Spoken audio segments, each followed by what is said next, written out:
नमस्कार दोस्तों, पिछले एपिसोड में हमने जिक्र किया था कि स्वामी विवेकानंद जी का जन्म, उनके पूर्वज और उनके संस्कार कहाँ कैसे। आज हम उनके बचपन का जिक्र करेंगे, जिसमें ये सिद्ध होगा कि उनके जो संस्कार थे वो बचपन में ही कैसे मैनिफेस्ट होना शुरू हो गए थे, स्पष्ट होना शुरू हो गए थे, और जो क्वालिटीज़ उन्होंने बड़े होकर महानताएं दिखानी थी, उनकी प्रतिबिंब, उनकी झलक हमको बचपन से ही मिल गई थी काफ़ी हद तक। और जिसे कहते हैं होनहार बिरवान के होत चिकने पात। जब बच्चे स्वामी विवेकानंद थोड़ा बचपन हुआ उनका शुरू, तो उनको कुदरती तौर पर स्कूल में पढ़ने डाल दिया गया। तो स्कूल में एक घटना हुई कि उनके टीचर जो इतिहास भूगोल के थे, उनको से कुछ चूक हो गई। वो बच्चों को ये समझाने लगे कि अमेरिका की राजधानी न्यूयॉर्क है। नरेंद्र उसी कक्षा में बैठे उठकर खड़े हो गए, कहते सर अमेरिका की राजधानी वॉशिंगटन है। टीचर नाराज हो गए। वो कहते बेटे तू बीच में दखल क्यों देता है, मैं बता रहा हूँ। लेकिन नरेंद्र फिर उठ के खड़े हुए कि सर मैं ठीक कहता हूँ कि राजधानी वॉशिंगटन है। तो पुराने वक्त के अध्यापक, उन्होंने डंडा लेकर बच्चे को पीट दिया। घर आए हुए रोते हुए स्वामी विवेकानंद जो उस वक्त विले थे, नरेंद्र थे, उन्होंने माँ को बताया। लेकिन माँ भुवनेश्वरी ने उन्हें कहा कोई बात नहीं बेटा, अध्यापक ने आपको पीटा है, लेकिन अच्छी बात है कि आपने अपनी सच्ची बात को नहीं छोड़ा और सच पर आप अडिग रहे। सच पर अडिग रहने से आपको कई बार मुसीबत कष्ट भी झेलने पड़ेंगे। तो ये संस्कार, ये मैनिफेस्ट उनका जो बचपन में हुआ, बाद में भी स्वामी विवेकानंद, वो उनको यही मिला comment, the first word he spoke was truth, the second word he spoke was truth, the third word he spoke was truth, and the man was truth incarnate himself. ये उनको शिकागो भाषण के बाद एक बहुत बड़े राइटर ने ये ऐसा डिस्क्राइब किया था। स्वामी विवेकानंद, उनके घर में खानदान था, बहुत खुला डुला खानदान, खुला डुला घर। उसकी बैठक में उनके पिता वकील थे, उनसे मिलने अलग अलग लोग आते थे, और वहाँ हुक्के पड़े थे, बहुत सारे हुक्के पड़े थे। नरेंद्र विले अपने सर्वेंट से पूछता है इतने हुक्के क्यों हैं। तो उनको समझाया जाता है कि अलग जाति के व्यक्ति के लिए अलग किस्म का हुक्का रखा हुआ है, और एक जाति का व्यक्ति अपनी किस्म का जूता ही पीता है। तो नरेंद्र ने पूछा कि अगर एक जाति का व्यक्ति दूसरी जाति के व्यक्ति का हुक्का पी ले तो क्या होगा। तो उसको समझाया गया कि उसे धर्म भ्रष्ट हो जाएगा। लेकिन नरेंद्र कन्विंस नहीं हुए। जब विश्वनाथ दत्ता उनके फादर आए, तो नरेंद्र ने अपने फादर से पूछा कि पिताजी, एक जाति का व्यक्ति दूसरी जाति के व्यक्ति को हुक्का पी ले तो क्या होता है। तो विश्वनाथ दत्ता एक रोशन दिमाग व्यक्ति थे, खुले दिल के इंसान थे। आज से 150 वर्ष पहले उन्होंने ये कहा, बेटे कुछ नहीं होता, बल्कि दिमाग के ताले खुल जाते हैं, और हमारा समाज चाहता है कि हमारे दिमाग के ताले ना खुलें।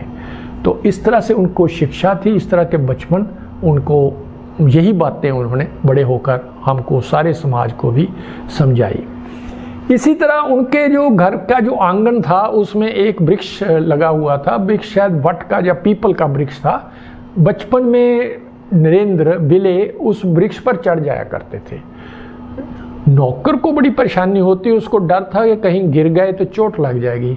लेकिन उसको हटाने के लिए उसने नरेंद्र को कहा कि नरेंद्र इस वृक्ष पर मत चढ़ो। नरेंद्र तो पहले ही चढ़े हुए थे वृक्ष पर। क्यों? क्योंकि इस पर एक भूत रहता है। वो भूत जो इस वृक्ष पर चढ़ता है उसकी गर्दन पकड़ लेता है। तो नरेंद्र ने ये बात सुनी, नीचे उतरने की बजाय एक छलांग और मार के ऊपर की शाखा पर चढ़ गए और कहा, लटकते हुए कहा, कोई भूत नहीं होता। अगर कोई भूत होता तो हमको कल पकड़ लेता, परसों पकड़ लेता, हम तो रोज इस शाखा पर चढ़ते हैं। ऐसा था उनका रैशनल माइंड, रीजनिंग माइंड, जिसकी मैनिफेस्टेशन बाद में हमने उनके देखी सारी उम्र में। जैसा हमने अभी बताया कि उनके घर में बैठक में हुक्के थे, उस वहाँ अलग अलग किस्म के क्लाइंट्स आते थे। विश्वनाथ दत्ता अपने बेटे को, नरेंद्र को, उस बैठक में बिठा लिया करते थे। वो चाहते थे बेटे को भी बड़ों के बीच बैठेगा तो बड़ी बातें सीखेगा। नरेंद्र बड़े शौक से उनके बीच बैठते और बड़ों के बीच होने वाली केस डिस्कशन होते या कोई वार्तालाप होती उसको बड़े शौक से सुनते, यहाँ तक कि कई बार उसमें पार्टिसिपेट भी करते, हिस्सा भी लेते। कुछ क्लाइंट जो थे वो इसको माइंड भी कर जाते थे, वो कहते थे कि तू बच्चा है, तू बड़ों की बात में क्यों बोलता है। एक बार एक व्यक्ति से बड़े जो बड़े थे उम्र में इनसे काफ़ी, उनसे इनकी काफ़ी बहस हो गई। बहस में ये जिद करने लगे कि मेरी बात ये है, ठीक है।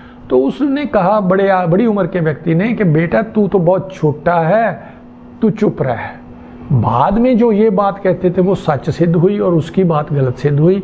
और नरेंद्र ने उनको कहा कि जो अक्ल है, जो समझ है, वो सिर्फ उम्र से नहीं आती, ये दूसरी वैसे भी हो सकती है किसी को।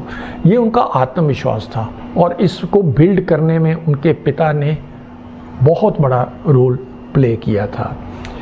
नरेंद्र एक बहुत बड़े स्टोरी टेलर, बचपन से ही बहुत बड़े ओरेटर तो हुए, बड़े होकर विश्व के सबसे बड़े ओरेटर बने, लेकिन उनकी स्टोरी नरेशन, कहानी बताने की कला उनमें बचपन में थी। बहुत अच्छे ढंग से बात सुनाते थे। स्कूल में जब क्लास लगी होती तो कई बार टीचर उठ के थोड़ी देर के लिए भी बाहर जाते, या आधी छुट्टी का जो समय होता है तो बच्चे इनके इर्द गिर्द इकट्ठे हो जाते और ये उनको कहानियाँ सुनाते। एक बार इसी तरह टीचर क्लास से उठकर थोड़ी देर के लिए बाहर गए, ये अपनी सीट पर बैठे, बच्चे इर्द गिर्द आ गए और ये उनको कहानी सुनाने लगे। टीचर जब बाहर से वापस आ रहे हैं, उन्होंने दूर से देख लिया कि बच्चों ने अपनी अपनी सीट छोड़ी हुई है और इकट्ठे होकर झुरमुट पटाकर बैठे हुए हैं। टीचर को आता देखकर बच्चे भागे अपनी अपनी सीट की तरफ। टीचर ने दूर से देख लिया कि वो लड़का वो भागा, वो लड़का भागा, वो लड़का भागा। और जब क्लास में आए तो उन्होंने कहा, लड़के आप जुर्मट बनाकर बैठे हुए थे और मुझे देखकर अपनी अपनी सीट की तरफ भागे। तू रमेश खड़ा हो जा, तू नरेश खड़ा हो जा, तू राकेश खड़ा हो जा, तू सुरेंद्र खड़ा हो जा। उस सब बच्चों को जो इस तरह भागे थे अपनी सीट पर, वो उनको खड़े किया। तो नरेंद्र को नहीं खड़ा किया क्योंकि नरेंद्र को तो भागते देखा नहीं था टीचर ने, लेकिन नरेंद्र अपने आप उठ के खड़े हो गए।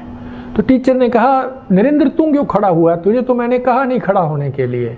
उन्होंने कहा, नहीं सर, जो शरारत, सबसे ज़्यादा शरारत, अगर इनको शरारत करने की सज़ा मिल रही है तो सबसे बड़ी शरारत का जड़ तो मैं था, क्योंकि मैं ही कहानी सुना रहा था जिसको ये सुनने के लिए अपनी सीट छोड़कर मेरे इर्द गिर्द आए थे।